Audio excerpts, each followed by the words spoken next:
سلام، من نام أحمد هێمنە لە کۆمەڵگەی دیاکۆینە حکومی. ئەمڕۆ لە پۆدکاست باسی میوزیک تیۆری دەکەین. ئەوەی تازە حەزم کرد پێی دەڵێن میجر، کە میجر ماینەرمان هەیە. ئێستاش کۆپڵێکی کورد لە مەقامی ماینەر حەزم دەکەم کە لە مەقامی ناوەند زیاتر بڵاوە. ئەم کۆپڵە گۆرانیش پێی دەڵێن بێلەچاو.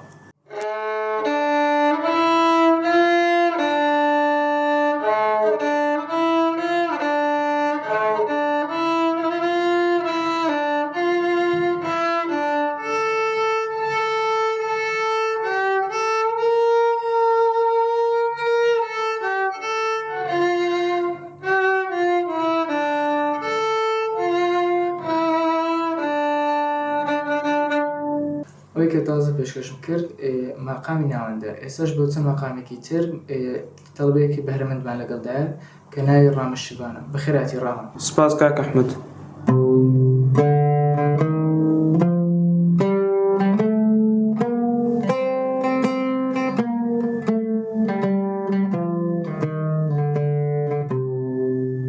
ئەمەش مەقامی ڕەست بوو.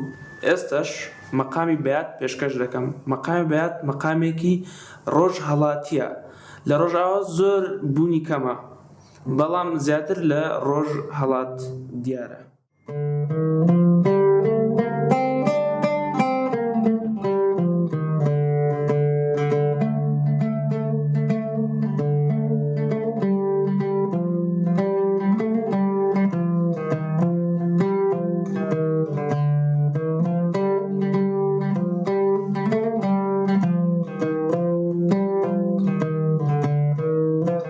ئێستاش مەقامەشکەمان هەیە بە ناوی حیجازە و هیوادارم ئەو پۆدکاستە فێرکاریەکی باش بێ بۆ مەقامەکانی میوزیک.